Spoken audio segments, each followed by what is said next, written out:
जय हिंद। देखिए, जो चाइना के हैकर्स हैं, इन लोगों ने इंडिया की जो स्पेस एजेंसी है इसरो और साथ साथ अमेरिका की जो स्पेस एजेंसी है नासा, उस पर एक साथ अटैक किया है। नासा इससे काफ़ी ज़्यादा इफेक्टेड था। हालांकि नासा ने इसके लिए काफ़ी ज़्यादा इनक्रिप्ट प्रोग्राम को चला रखा है, क्योंकि 2012 में चाइनीज हैकरों ने नासा के कई सैटेलाइटों को कुछ देर के लिए अपने कंट्रोल में ले लिया था। उसके बाद वो लोग काफ़ी इनक्रिप्ट कर दिए हैं इसको। अभी हम समझते हैं कि हमारी जो इसरो है, इसको चाइना के हैकर्स से कैसे बचाया जाएगा। और हम लोग जो अपने ईमेल आईडी या बैंक में जो पासवर्ड डालते हैं, तो हम लोग भी तो मोबाइल में अपना पासवर्ड लिखते हैं जो गूगल के पास सेव रहता है। गूगल भी चाहे तो करोड़ों का रुपया हम लोग से क्यों नहीं निकाल सकता है, क्योंकि हम लोग भी तो उसको पासवर्ड बताते हैं। हम लोग भी तो बैंक में अपना पिन डालते हैं ना, एटीएम का 4 अक्षर का। बैंक मैनेजर पिन निकाल के आपका क्यों नहीं मिसयूज कर लेता है? वो कर ही नहीं पाता है, क्योंकि उसके लिए उसे हैशिंग प्रोसेस से गुजरना पड़ता है। ये सारी चीज़ें क्या है, इसको हम लोग समझते हैं। देखिए, जो चाइनीज हैकर्स थे, उन्होंने सैटेलाइट को कुछ समय के लिए हैक किया था। इसको हैक करके वो बहुत कुछ कर सकते थे। जो अमेरिका की सैटेलाइट्स को हैक किया था उन लोगों ने, इसके अमेरिकन सैटेलाइट्स को एक दूसरे में लड़ा सकते थे, उसका रास्ता भटका सकते थे, या फिर उसको किसी अलग डायरेक्शन में या अर्थ की ओर उसको डायरेक्ट कर सकते थे, जिससे कि उस पर एक खासा खतरा हो सकता था। या फिर जो इंटरनेशनल स्पेस स्टेशन है, उस पर इसको ले जाकर लड़ा देते तो एक बहुत बड़ा झटका लग सकता था। इसलिए नासा ने पूरी तरह से इसको एकदम सेफ बना लिया है। लेकिन भारत के सैटेलाइट अभी भी पूरी तरह से सेफ नहीं है। लेकिन जो हमारे मिलिट्री सैटेलाइट है वो पूरी तरह से सेफ है, क्योंकि चाइनीज जो हैकर्स थे वो भारत के इसरो को, जो इसरो था उसको काफ़ी हद तक उन्होंने टारगेट किया। लेकिन इसरो की जो सैटेलाइट सिस्टम है उसमें 2 तरह के सिस्टम को लगाया गया। जो सैटेलाइट बनाया जाता है, इस सैटेलाइट में एक ट्रांसपॉन्डर लगाया जाता है। ट्रांसपॉन्डर का मतलब होता है ट्रांसमिट करना और रिस्पॉन्ड करना। मतलब आपके जब आप यहाँ से ट्रांसमिट कर रहे हैं सैटेलाइट को, तो ये इसका रिस्पॉन्ड करके दूसरे को देगा। तो ट्रांसमिट एंड रिस्पॉन्ड से बना होता है ट्रांसपॉन्डर। तो जो इसरो का जो ट्रांसपॉन्डर होता है, इसमें 2 सिस्टम से अवेलेबल है। एक इनक्रिप्टेड है, एक नॉन इनक्रिप्टेड है। नॉन इनक्रिप्टेड हम लोग के लिए यूज़ होता है, जो हम सैटेलाइट में डाटा भेजेंगे। जैसे मान लीजिए हम सैटेलाइट में लिख के भेजें गुड मॉर्निंग, तो वो गुड मॉर्निंग लिख के चला जाएगा। लेकिन जो इनक्रिप्टेड रहता है ना, उसमें हम गुड मॉर्निंग लिखेंगे तो उसमें कोड लिख देगा, कुछ लिख देगा, पता ही नहीं चलेगा क्या लिखे हैं। ये उसी को पता चलेगा जो रिसीव करेगा, क्योंकि उसके सिस्टम में एक ऐसा सिस्टम लगा है कि जो कोड को वापस उसको इंग्लिश या हिंदी में कन्वर्ट कर सके। तो भारत के जो सिविल काम के लिए जो सैटेलाइट है, जिससे आप डीटीएच वगैरह चलाते हैं, वो इनक्रिप्टेड नहीं रहता है। लेकिन जितने भी मिलिट्री सैटेलाइट हैं भारत के, वो सारे के सारे इनक्रिप्टेड रहते हैं। अब इस इनक्रिप्टेड को समझते हैं। इसी इनक्रिप्टेड सैटेलाइट के आधार पर हम लोग जहाज में वाईफाई को चला देते हैं। जहाज़ों में वाईफाई नहीं रहता, तो अब एक नया सिस्टम के तहत इनमें भी वाईफाई लगा दिया जाता है। इसके ऊपर एक एंटीना होता है।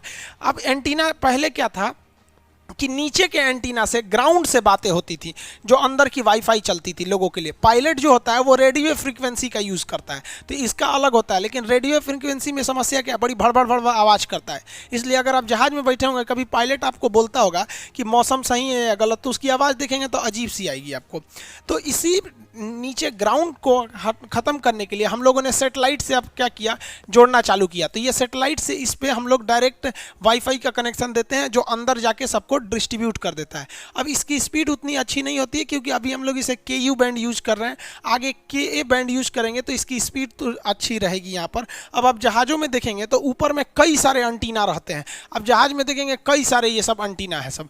अब ये एंटीना जो होते हैं, ये एक अलग से हवा का एक ड्रैग पैदा करते हैं, जो जहाज को स्मूथ उड़ने नहीं देते हैं। इसलिए एंटीना का साइज छोटा करना ज़रूरी था, और जो अंदर की स्पीड थी वो भी बढ़ानी ज़रूरी थी। अब 200 Mbps का स्पीड दिया जाता था। अब 200 Mbps जो स्पीड है, ये पूरे जहाज के लिए स्पीड है। अब इस जहाज में मान लीजिए 100 आदमी भी अगर यूज़ कर रहे हैं, तो वो 2 MB हो जाएगा पूरा घट के, वहाँ पर तो काफ़ी कम हो जाएगा। तो जहाज के अंदर उतनी स्पीड नहीं मिल पाती है। लेकिन अब KA बैंड आएगा तो उससे स्पीड थोड़ी अच्छी हो जाएगी जहाज के अंदर। और जो ग्राउंड से जो सिग्नल दिया जाता था, उससे तो लाख गुना अच्छा है सैटेलाइट वाला। अब ये देखिए, जो ट्रांसपॉन्डर होते हैं ना, सैटेलाइट में लगे रहते हैं, तो जो फ्रीक्वेंसी छोड़ते हैं, उस फ्रीक्वेंसी को हम लोग बैंड कहते हैं। अलग अलग फ्रीक्वेंसी को छोड़ते हैं, जिसमें L बैंड आता है, S band, C band, X band, KU band, K band, KA band, ये काफ़ी बैंड होते हैं। अब आप इसका एक स्क्रीनशॉट लेना चाहें तो ले सकते हैं। देखिए, L बैंड जो होता है ना, 1 से 2 गीगाहर्ट्ज पे काम करता है, इसकी स्पीड जो होती है फ्रीक्वेंसी।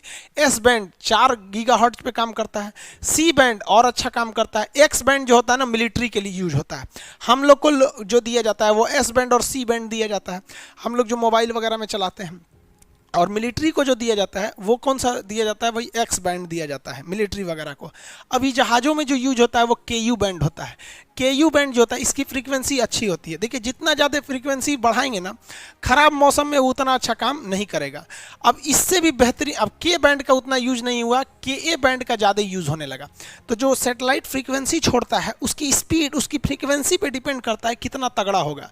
तो KU बैंड से अच्छा था आपका KA बैंड। अब इससे भी अच्छा रहेगा V बैंड, उससे अच्छा रहेगा W बैंड, कई बैंड अच्छे होते हैं।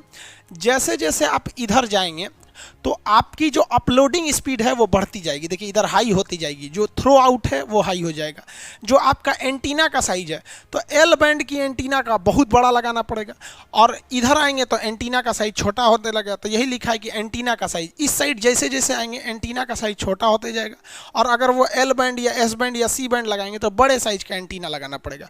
अब आप ही बताइए ना, जहाज़ के ऊपर बड़े साइज का एंटीना लगाएंगे तो एक हवा का ड्रैग उत्पन्न करेगा जो अच्छा नहीं माना जाता है। इसलिए हम लोग KU बैंड के अलावे अब हम लोग क्या लगाने जा रहे हैं, KA बैंड, क्योंकि जैसे जैसे जाएंगे तो इस साइड में बैंड जो होता है बड़ा होने लगता है, क्लियरिटी अच्छी आती है। तो अभी जो जहाज़ों में यूज़ होगा वो इसरो द्वारा बनाया गया KA बैंड होगा। इसकी क्या होगी, स्पीड अच्छी होगी, साउंड की क्लियरिटी अच्छी होगी। लेकिन ख़राब मौसम में ये उतना अच्छा काम नहीं करेगा।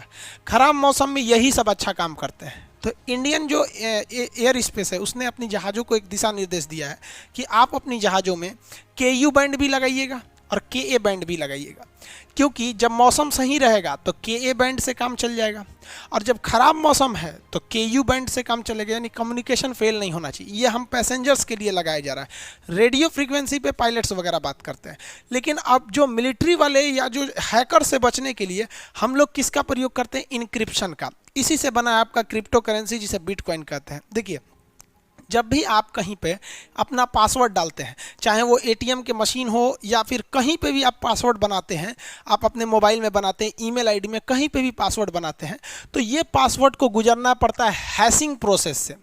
ये हैशिंग प्रोसेस क्या है तो समझिए ध्यान से, ये क्या प्रोसेस होता है। आप कुछ भी चीज़ों को लिखते हैं तो हैशिंग प्रोसेस के तहत उसे एक 40 डिजिट के एक बहुत बड़े नंबर में कोड में बदल दिया जाता है।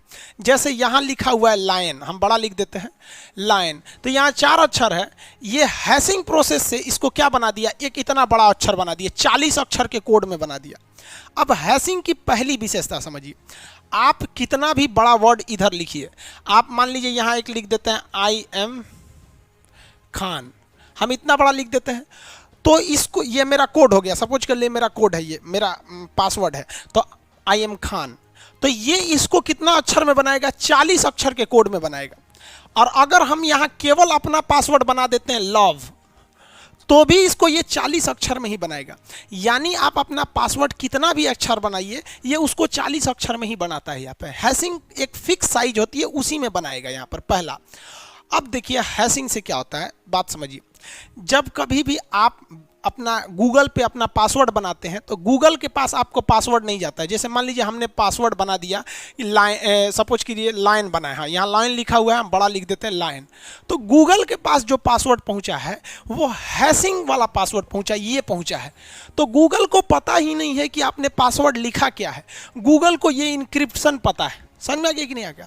अब अगर कोई गूगल का कर्मचारी है या गूगल से किसी ने ये इनक्रिप्टेड कोड उठा लाया, तो भी वो आपका अकाउंट हैक नहीं कर पाएगा, क्योंकि उसको ये वाला कोड पता है।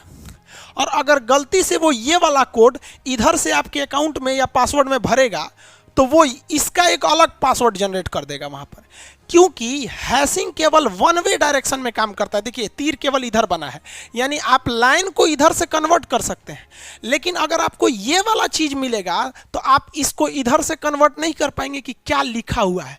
तो आपको पासवर्ड में इंक्रिप्शन थोड़ी लिखने को बोलता है, आपको तो पासवर्ड लिखने को मिलता है। तो अगर आपको किसी का हैशिंग कोड पता चल गया तो आप ये नहीं बता पाएंगे कि वो क्या चीज़ लिखा हुआ है। तो दो चीज़ समझ में आ गया कि पहला, हैशिंग कोड कितना छोटा हो या कितना बड़ा हो, आप अगर पासवर्ड बनाते हैं तो हैशिंग के बाद उसे एक 40 डिजिट के कोड में बना दिया जाता है, पहला। दूसरा, ये वन वे काम करता है, इधर से इधर काम नहीं कर सकते। समझ में आ गया कि नहीं आ गया। अब जरा एक चीज़ ध्यान समझिए, ये जो हैशिंग की क्रिया हो रही है, हैशिंग मतलब पासवर्ड जनरेट करना, इस पूरी क्रिया को हम क्रिप्टोग्राफी कहते हैं। इसी से बना है क्रिप्टो करेंसी, जिसे आप बिटकॉइन बड़ी अच्छा से बड़ा आप लोग सुने होंगे, समझ में नहीं आता होगा आप लोग को, वो भी नॉर्मल चीज़ है। जब तक कोई चीज़ नहीं समझे रहते हैं तब तक तो टफ लगता है। एक नर्सरी के लड़के को एलिफेंट की स्पेलिंग ही याद नहीं होती, उसको बहुत टफ लगता है। CAT कैट उसे आसान लगता है, लेकिन जब वो समझ जाता है तो उसके लिए भी वो ईजी हो जाती है। तो आप लोग अभी क्रिप्टो करेंसी बिटकॉइन नहीं समझ रहे हैं, इसलिए टफ लग रहा होगा। तो किसी भी चीज़ को कोड में बदलना क्या कहलाता है? क्रिप्टोग्राफी। और इसको हम लोग शॉर्टकट में इनक्रिप्टेड कहते हैं। अगर किसी चीज़ जैसे लाइन का हम क्या कर दिए हैं, लाइन को हम क्या कर रहे हैं भाई साहब, क्रिप्टोग्राफी टेक्नोलॉजी का प्रयोग करके इसे पासवर्ड जनरेट किए हैं, यानी इसको हम इनक्रिप्ट किए हैं। इनक्रिप्ट करने के बाद जो हमें पासवर्ड मिला है उसे हम लोग कहते हैं हैशिंग। तो ये वाली चीज़ क्या है? हैशिंग। और ये पूरा प्रोसेस क्या कहलाता है? क्रिप्टोग्राफी कहलाता है, या इसी को क्या कहते हैं? इनक्रिप्ट कहते हैं। इसमें इनक्रिप्ट करने में 1 सेकेंड का टाइम लगता है। तो जब भी आप कभी अपने गूगल अकाउंट पे या कहीं भी ऑनलाइन अपना पासवर्ड डालते हैं तो तुरंत कोई चीज़ नहीं खुलती है। जब आप पासवर्ड भरते हैं ना तो उसका क्या किया जाता है? हैशिंग कोड ढूंढा जाता है। जैसे आपने पासवर्ड बना लाइन, तो उसका लाइन का वहाँ क्या बनेगा? ये वाला कोड बनेगा। जो भी कोड गूगल क्या याद रखा है आपका? ये वाला कोड याद रखा है। समझ में आ गया कि नहीं आ गया? इसलिए गूगल से भी आप सुरक्षित हैं। इसमें एक और चीज़ क्या खासियत है कि अगर आप इसमें थोड़ा सा भी चेंजिंग करते हैं, जैसे हम लाइन के जगह पे लायंस लिख देते हैं, बहुत सारे शेर, तो यहाँ पर ये वाला पासवर्ड टोटली चेंज हो जाएगा। यानी अगर इधर एक भी चेंजिंग किए ना तो ये टोटली चेंज हो जाएगा, ताकि दुनिया में किसी को यही नहीं पता चलता है कि किस हैश कोड का कौन सा ओरिजिनल वर्ड है। क्योंकि मोबाइल में आपको ओरिजिनल वर्ड भरना होता है, न कि आपको हैशिंग कोड भरना होता है। अगर मान लीजिए मेरा पासवर्ड लाइन है, लेकिन किसी को ये हैशिंग कोड मिला, ये भरेगा तो नहीं खुलेगा। वो कहेगा कि भैया तुम ये भरो, हम कन्वर्ट करेंगे कि क्या चीज़ है। इस हिसाब से काम करता है। हर चीज़ का हैशिंग कोड अलग होता है। कुछ भी चीज़ लेंगे तो उसका हैशिंग कोड अलग होता है। आप जो भी पासवर्ड बनाते हैं, आप समझ गए, आपका पासवर्ड कहीं भी, जैसे आप मेरे एप्लीकेशन पे पढ़ते हैं तो आप अपना पासवर्ड बनाते हैं, तो मेरे पास वो पासवर्ड चला आता है, लेकिन हमको ही नहीं पता चलता है ससुर आपने पासवर्ड बनाया क्या। कई लड़के मोबाइल में, हम मेरा एप्लीकेशन डाउनलोड करेंगे खान सर ऑफिशियल, तो उसमें कहता है क्रिएट पासवर्ड, तो लड़कों को लगता है ये ईमेल आईडी का पासवर्ड मांग रहा है, तो लड़का सब अपने ईमेल आईडी का पासवर्ड भर देता है। भाई साहब वहाँ आपका पासवर्ड बनाने के लिए कहता है, जिस तरह आप अपने ATM का बनाते हैं कि आप मेरे एप्लीकेशन को आप ही पढ़ सके क्योंकि आप फीस दिए हैं, तो अपने पासवर्ड भर देता है, वो भी मेरे पास आ जाता है। लेकिन भैया आप उससे डरिए नहीं। क्यों नहीं डरिए? क्योंकि आप कुछ भी लिखे होंगे यहाँ पासवर्ड में, हमको वो थोड़ी आया, हमको तो उसे इनक्रिप्ट करके यानी क्रिप्टोग्राफी के द्वारा हमें उसका हैशिंग कोड मिला। और हम क्या करेंगे वो हैशिंग कोड लेके? इतना बड़ा हमका हैकर समझ रहे हैं कि हम आपका ईमेल आईडी निकालेंगे? नहीं निकाल सकते। इसलिए सुरक्षित रहिए। लेकिन इसके बाद भी ससुरा हैक कर लेता है सब। कैसे? तो उसके लिए 3 टेक्नोलॉजी का प्रयोग होता है। पहला समझिए, पहला जो टेक्नोलॉजी होता है उसे हम लोग कहते हैं रैम्बो टेबल। रैम्बो टेबल क्या है कि रैम्बो टेबल जो बड़े बड़े हैकर हैं ना, वो दिमाग लगा लिए हैं। उन्होंने क्या किया, एक ग्रुप बनाया है, एक बहुत बेहतरीन उन्होंने ग्रुप बनाया है कि किस वर्ड का हैशिंग कोड क्या है। जैसे मान के चलिए कि कैट लिख दिए हैं, कैट का उनको पता है कि हैशिंग कोड इस तरह करके कुछ कुछ है, तो उन्होंने एक लिस्ट बना के रखा है, एक टेबल बनाया है कि भैया ऐसा वाला चीज़ जहाँ मिले तो उसका मतलब कैट है, ये मिले तो इसका मतलब ये है। तो उन्होंने एक लिस्ट बना के रखा है, बहुत सारा लिस्ट बना के रखा है, लाखों की संख्या में उनके पास हैशिंग नंबर का लिस्ट है। और गूगल के पास से या कहीं से भी आपका हैशिंग कोडवा चुरा के लाते हैं और इस टेबलवा में यहाँ पर लिख देते हैं वो। और वो क्या करता है, ये टेबल खट खट खट खट खट खट जाता है और मैच कर देता है, और वो जहाँ मैच करेगा वहाँ घेर देगा, कहेगा ससुरा का यही वाला पासवर्ड है, यही वाला पासवर्ड है। समझ में आ गया? तो आप अगर इस रैम्बो टेबल से बचना चाहते हैं तो आप ऐसा पासवर्ड बनाइए जिसमें कॉमन नेम ना है, जैसे मैंगो, लव, माई नेम, ये सब कुछ नहीं, उल्टा सीधा पासवर्ड बनाइए, तो आप इस रैम्बो टेबल से बच सकते हैं। इसके अलावे जो हैकर होते हैं सब, जो हैकिंग करते हैं सब, वो 2 चीज़ों का प्रयोग करते हैं सब। एक आपका ब्रूट फोर्स अटैक होता है। ब्रूट फोर्स अटैक से बचने के लिए, ब्रूट फोर्स अटैक क्या होता है, जैसे मान लीजिए मेरा पासवर्ड है, वो हैक नहीं कर पाया, लेकिन हम कभी साइबर कैफ़े में गए, वहाँ अपना पासवर्ड डाले हैं, किसी दोस्त के मोबाइल में अपना पासवर्ड डाले हैं, किसी और में, तो जो ब्रूट फोर्स होता है ना, दूसरे वाले में से सर्च करते करते थोड़ा निकाल के और फिर रैम्बो टेबल में रख के एक आइडिया लगा लेता है, फिर आपको हैक कर लेता है। तो ब्रूट फोर्स से बचने के लिए आपको क्या करना चाहिए, अपना पासवर्ड लंबा बनाइए, 75 ठो मोबाइल में लॉगिंग मत कीजिए, किसी दूसरे के नहीं, पर्सनल मोबाइल रखिए, पर्सनल लैपटॉप उसमें रखिए। और एक डिक्शनरी टेबल आता है, ये भी रैम्बो टेबल की तरह होता है। डिक्शनरी क्या है, उसमें बना हुआ है 10 ठो कोड बना हुआ है, अगर उसमें मैच कर गया तो आप फंस गए, नहीं तो नहीं फंस पाएंगे आप लोग। समझ में आ रहा है कि नहीं आ रहा है? हैकिंग से ज़्यादातर हैकिंग कैसे, आजकल टीचरों के चैनल बड़ी ज़्यादा हैक हो रहे हैं। रीजन समझिए क्या हो रहा है कि ज़्यादातर जो टीचर हैं वो खुद मैनेज नहीं करते हैं। जैसे हम क्या करते हैं, हम वीडियो खुद ही बनाते हैं, एडिट खुद करते हैं, अपलोड खुद करते हैं, सब कुछ खुद करते हैं, दूसरे का कुछ नहीं करते हैं। लेकिन ज़्यादातर टीचर एक स्टाफ रखे हुए हैं, अब वो रिकॉर्ड करके चलेगा, स्टाफ टीचर का मोबाइल लिया, अपने मोबाइल में वो सब कुछ रखा है। अब क्या होता है कि आपका मोबाइल सेफ है, लेकिन आपका जो स्टाफ है वो अपने दोस्त को दिया, वो अपने दोस्त को दिया, धीरे धीरे करते करते जहां 3-4 मोबाइल में लॉगिन हुआ, बस हो गया, ब्रूट फोर्स हो गया। और सबसे बड़ी टीचर्स के अकाउंट हैक होने का सबसे बड़ा कारण क्या है, वो अपने बैच का प्रचार करा रहे हैं, इसलिए हैक हो जाता है। देखिए जैसे कोई टीचर है, उसको मान लीजिए वो अच्छा पढ़ा रहा है सपोज, लेकिन वो चाहता है कि हमको इंडिया के कम से कम 10 लाख स्टूडेंट हमें देखें, और 10 लाख देखने के लिए तो कंपनी आती है जिसे कहा जाता है सोशल मीडिया सोल्यूशन। तो सोशल मीडिया सोल्यूशन वाले क्या कहते हैं कि आप हमें 2 लाख दे दीजिए, हम अलग अलग लड़कों के ईमेल पे भेज देंगे वो लोग। अब वो क्या करते हैं, उनका वीडियो हो गया, डेमो वीडियो, और आपको प्रचार करने के लिए भेजेंगे, तो आप ही के चैनलवा से कराएंगे ना, तो आप उस कंपनी को अपना पासवर्ड बताते हैं, ईमेल आईडी बनाते हैं। अब वो कंपनी वाले का जो लैपटॉप होता है वो सेफ नहीं होता है, उस पर हज़ारों लोग कस्टमर बन के आए रहते हैं। आप अपनी आईडी को सुरक्षित रखते हैं, लेकिन कंपनी वालों के लिए आप कस्टमर हैं, आप उनको दे दिए, और जहां दिए तो आपका तो प्रचार करा दिया, आप खूब यूट्यूब पे हल्ला हो गया, अरे भाई सर जी बहुत अच्छा पढ़ा रहे हैं, और 2-4 महीना बाद उनका हैक हो जाता है। इसलिए जितने टीचर्स का हैक हुआ है, आप देखिएगा कि ज़्यादातर वो टीचर ऐड लगवाए होंगे अपना प्रचार के लिए, तो वो भी हो जाता है। हम ये नहीं कहते हैं कि जितने लोग ऐड लगवाते हैं उनका हैक ही हो जाता है, जो नहीं भी लगवाते हैं उनका भी हैक हो जाता है। हम ये संभावना बता रहे हैं, क्योंकि हम कई जैसे एथिकल हैकर होते हैं ना, जो बैंकिंग को हैक होने से बचाते हैं, उन लोग से बात किए तो वो लोग कहते हैं कि कहीं ना कहीं तो हम लोग गलती करते हैं, कहीं ना कहीं गलती कर देते हैं, जिससे ये हो जाता है। समझ में आ रहा है कि नहीं आ रहा? तो ये हैकिंग समझ में आ गया कि कैसे कैसे ये लोग हैकिंग का काम कर देते हैं। लेकिन जो है ये हैशिंग का काम है, इसमें एक गलती हो जाती है। गलती क्या है कि अगर आपने लिखा कार, तो कार के लिए जो हैशिंग कोड बनेगा वो हर हाल में एक ही रहेगा, वो कभी चेंज नहीं हो सकता है। मान लीजिए 40 अक्षर का कुछ भी कोड बना दिया, सपोज कि कार के लिए ये कोड बना दिया, तो दुनिया का कोई भी व्यक्ति अगर कार लिखता है तो कोड यही हो जाएगा। तो एक बात बताइए, अगर जो हैकर है वो ये वाला कोड को सेव कर लेगा कि भैया ये कोड का मतलब कार, समझ में आएगी कि नहीं आएगा? अब वैसे ही मान लीजिए कोई लिख रहा है न्यू, तो न्यू के लिए भी कोई एक कोड बनेगा इस टाइप का, कुछ भी हमेशा न्यू हो गया। अब किसी ने अपने पासवर्ड बना दिया न्यू कार जैसे बनाया, तो हैकर क्या करते हैं सब, आपका ये वाला हैशिंग कोड कैसे भी जुगाड़ कर लेता है सब, और इसको कहाँ ले जाएगा सब, रैम्बो टेबल में पहले से ये सेव है क्या कि भैया इसका मतलब कार, इसका मतलब न्यू, वो बता दिया भैया इस पासवर्ड का मतलब होता है न्यू कार, और वो बैठ के आपका हैक कर लेगा। अब आपका अकाउंट साफ कर दे या चैनल उड़ा दे या कुछ भी कर दे, अलग अलग कर सकता है। तो इससे बचने के लिए एक और बेहतरीन चीज़ निकाला गया, कहा गया कि हैशिंग तो होगा ही, लेकिन इसी में साल्टिंग कर दिया जाए, साल्ट जोड़ दिया जाए, खाना में थोड़ा सा नमक वमक छिड़क दीजिए तो और टेस्टी हो जाता है। तो साल्ट क्या प्रोसेस कर दिया गया। अब ससुराइए साल्ट क्या है, देखिए salt is an advance system of hashing. Salt और हैशिंग में बस अंतर क्या चीज़ है, देखिए क्या है कि जब कभी आप हैशिंग लिखते हैं, जैसे मान लीजिए कार का हैशिंग लिखे, जैसे यहाँ देखिए यहाँ फू बार लिखा हुआ है, फू बार, ये भाई साहब किसी का कोड है, पासवर्ड है फू बार।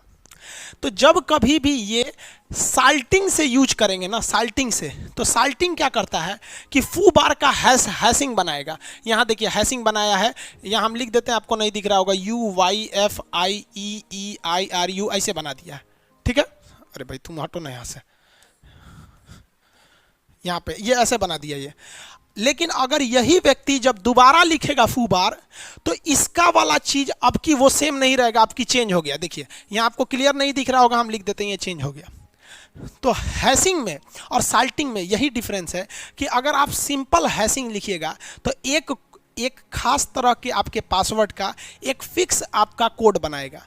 समझ में आ गया। लेकिन अगर उसी हैशिंग के साथ साथ आप साल्टिंग जोड़ देते हैं तो बार बार चेंज कर देगा उसको, तो ये कुछ ज़्यादा ही सिक्योर हो जाता है। तो अगर आपका अकाउंट बिजनेस है, आप लोग जो इस क्लास को देख रहे हैं, अगर आप बड़े टीचर हैं या फिर बड़े बिजनेसमैन हैं, तो आप लोग अपने डेवलपर से बोलिए और कहिए कि हमें हैशिंग के साथ साथ साल्टिंग टेक्नोलॉजी भी दीजिए। अगर आप साल्टिंग और हैशिंग कर लिए हैं तो आपके हैक होने का चांसेस लगभग ख़त्म हो जाता है। गलती आप ही कर देते हैं। गलती आप लोग कहाँ कहाँ कर देते हैं? सबसे पहला कि आप पासवर्ड इजी बना देते हैं, अपना डेट ऑफ बर्थ बना देंगे, नहीं तो मोबाइल नंबर बना देंगे। भैया ये पासवर्ड नहीं बनेगा। पासवर्ड कम से कम रखिए 14 अक्षर का, समझ में आ गया? 14 अक्षर का पासवर्ड रखिए। और अगर पासवर्ड आपको याद हो गया तो समझिए आपका पासवर्ड स्ट्रांग नहीं है। अलग अलग चीज़ का यूज करिए, उसमें कुछ कैपिटल लेटर डालिए, उसमें कुछ मान लीजिए आप कुछ स्मॉल लेटर डाल दीजिए, जैसे एक तो कुछ ऐसे डाल दिए, फिर कुछ एफ ऐसे कर दिए, कुछ कुछ मतलब ऐसा डालिए कि आपको लिखना पड़े। उसमें आप मान लीजिए क्रॉस का प्रयोग कर दिए, प्लस माइनस का, डिवाइड का, अलग अलग चीज़ का सिंबल का यूज़ कीजिए। जैसे यहाँ देखिए स्ट्रॉन्ग पासवर्ड बनाया है, यहाँ कैपिटल टी स्मॉल टी लिखा है, फिर कैपिटल वाई लिख दिया है। अगर आप 2 अक्षर का यूज कर रहे हैं तो एक कैपिटल रखिए, एक स्मॉल रखिए, फिर कुछ इस टाइप का लाइए, तब कि आपका जो है अगर बाय द वे आपका हैशिंग कोड लीक भी हो जाए तो जल्दी आपका पासवर्ड पता ना चले। उसके बाद आप अपने मोबाइल में जब भी गूगल में जाएंगे तो 2 स्टेप वेरिफिकेशन जरूर लगाएंगे। 2 स्टेप वेरिफिकेशन जो होता है ये आपके मोबाइल को एक्स्ट्रा सिक्योर बना देता है। जैसे मान लीजिए कि हमारा कोई मोबाइल है, ये सपोज इसमें मेरा ईमेल आईडी है, आपको गलती से मेरी ईमेल आईडी पता चल गई और मेरा पासवर्ड भी पता चल गया, तो आप खटाखट कहेंगे खान सर का चैनल ही उड़ा देते हैं, आज तो खान सर का चैनल लीक हो गया, बड़ी भाग रहे हैं, मिलियन 2 मिलियन 3 मिलियन जा रहे हैं, हैक कर देते हैं, काम खत्म। नहीं कर पाएंगे बबुआ। आपको मेरा ईमेल आईडी भी पता चल जाए और अगर आपको मेरा पासवर्ड भी पता चल जाए तो मेरे मोबाइल में लगा हुआ है 2 स्टेप वेरिफिकेशन। जैसे आप मेरा ईमेल आईडी लिखिएगा और जैसे पासवर्ड लिखिएगा, तुरंत मेरे पे मैसेज आ जाएगा कि फलानवा मोबाइल में, आपका मोबाइलों नंबर बता देगा कौन सा है, रेडमी है कि रियलमी है कि लैपटॉप है कि सिस्टम है, उसका कोड बता देगा। ये भी बता देगा किस जिला में है, बता देगा इस जिला से ये वाला मोबाइल आपको एंट्री मार रहा है ईमेल आईडी से, क्या आप परमिशन देते हैं? तो हम कह देंगे यस, तो आपका काम हो जाएगा। और हम यस करेंगे, हम सीधा कर देंगे नो, तो कहेगा कि आप सुनिए, नो मत कीजिए, आप जो है ना वो आपका पासवर्ड जान गया, आप चेंज कर दीजिए। तो हम खटर खटर खट खट खट खट करके चेंज कर देंगे। अब आप जानियो गए हैं तो कोने काम के, समझ में आ रहा है कि नहीं आ रहा है? तो 2 स्टेप वेरिफिकेशन जरूर रखिए। इससे अगर ये नहीं है तो समझिए आप चौपट। और उसके बाद भी जब आप अपना ईमेल अकाउंट खोलिएगा तो उसमें लिखता है मैनेज अकाउंट, उसमें जाके देख लीजिएगा कि किस किस मोबाइल में आपका ईमेल आईडी खोला गया है, और 2 स्टेप वेरिफिकेशन। और जब भी आपके मोबाइल पे कोई मेल आता है रिकवरी का, दिखेगा रिकवरिंग, तुरंत इसको भैया जैसे आया रिकवरिंग तुरंत नो मारिए, तुरंत नो। जिस किसी का आता है मोबाइल हैक होता है ना, तुरंत मैसेज आता है recovering, your mobile is recovering, तो वो सोचता है ससुरा रिकवरिंग हो रहा है, ये कौन चीज़ है रिकवरिंग, और 6-7 सेकंड में पूरा रिकवरिंग मार देता है। जैसे रिकवरिंग आया तुरंत नो मारिए, तुरंत नो। तो जो हैक कर भी लिया है ना, क्योंकि एक अलग चीज़ आती है जो आपका 2 स्टेप वेरिफिकेशन को तोड़ देते हैं सब, तो भी आपके पास एक मेल आएगा रिकवरिंग का, इसमें सोचिए नहीं, तुरंत क्या मारिए, नो। और एक चीज़ और बताते हैं, ऑनलाइन में जब भी आपको कुछ समझ में नहीं आए ना, सीधे नो मारिए, सीधे नो। क्योंकि मान के चलिए अगर आप अच्छा चीज़ को नो मार दिए तो दोबारा वो जेन्युइन है, आप दोबारा उसे चालू करा सकते हैं।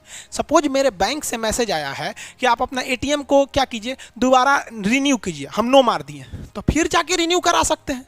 लेकिन ससुरा अगर यस मार दिए और बैंक का है तब तो ठीक है, लेकिन फर्जी वाला है और यस मार दिए तो लुटा गया। इसलिए जहां कुछ समझ में नहीं आए ऑनलाइन की दुनिया में, सीधे मारिए नो। आप कहीं ना कहीं बबुआ गलती करते हैं, आप बड़े हैं या छोटे हैं, आपका मेहनत का पैसा है, आप इसे बचा के रखिए। बड़ा तकलीफ होता है जब किसी गरीब के अकाउंट से हैक कर लेते हैं। अगर कोई हैकर है इस क्लास को देख रहे हैं तो भैया हाथ जोड़ के विनती करते हैं, अगर किसी के अकाउंट में 25,000 50,000 या उससे आसपास पैसे रहे तो आप अंदाज़ा लगा लो यार वो गरीब आदमी है, प्लीज़ उसका छोड़ दिया करो यार, बहुत मेहनत से पैसा कमाता है। अरे लूटना है तो ससुरा नेताओं का लूटो ना ससुरा, करोड़ों करोड़ों अकाउंट में होगा, खाली कर दो उसको, कौन जाता है। एक गरीब का मत लूटो यार, हाथ जोड़ के विनती करते हैं, ऐसा नहीं करना चाहिए। अब वो लोग बेचारे तो पैसा बचाने के लिए सोचते हैं मेरा अकाउंट बंद हो जाएगा। अरे भैया बंद हो जाएगा तो खुल जाएगा, आखिर पैदा हुए थे तो अकाउंट लेके थोड़े ना पैदा हुए थे, जाके बैंक में ना खुलवाए थे, तो बंद हो जाएगा तो फिर जाके खुलवा लीजिएगा ना, इतना हवा का जाते हैं। अरे बाप रे लाल पासवर्ड है, ओटीपी है, ये है वो है, कभी नहीं बताना चाहिए ये सब चीज़ें, ओटीपी वगैरह। यहाँ पे एक एटीएम कार्ड देखें, यहाँ पर आपसे जब भी एटीएम पूछे तो ये एटीएम के आगे का ये जो 16 अक्षर का नंबर होता है ये नहीं बताना चाहिए। ये बता भी देंगे तो कोई दिक्कत नहीं है, लेकिन पिछवा देखिएगा ना तो 3 अक्षर का एक सीवीवी नंबर होता है, यहाँ पे स्टिकर चिपकाया रहता है 3 अक्षर का, ये कभी नहीं बताइएगा। ये भी बता देंगे ना तो आपके लिए को ओटीपी जाएगा मोबाइल पे, वो भी नहीं बताने, वो भी बता दिए तो चौपट। आपको 4 लेयर की सिक्योरिटी है। पहला, ये नंबर किसी को मत बताइए 16 अक्षर वाला, एटीएम कार्ड नंबर ये मत बताइए, दूसरा सीवीवी नंबर ये मत बताइए, तीसरा इसका जो पिन है जो आपको याद रखें, जो ठुकू ठुकू डालते हैं एटीएम में, वो मत बताइए, और मोबाइल में जो ओटीपी आ रहा है वो मत बताइए। सब बताइए देंगे तब अब कोई कहे आप बैल मुझे मार, तो बैल को मारने में कौन चीज जाता है, वहां पे लूट लेगा आपका। जामतारा समझते हैं ना, झारखंड वाला, ये सब स्पेशलिस्ट है सभी सब के लिए।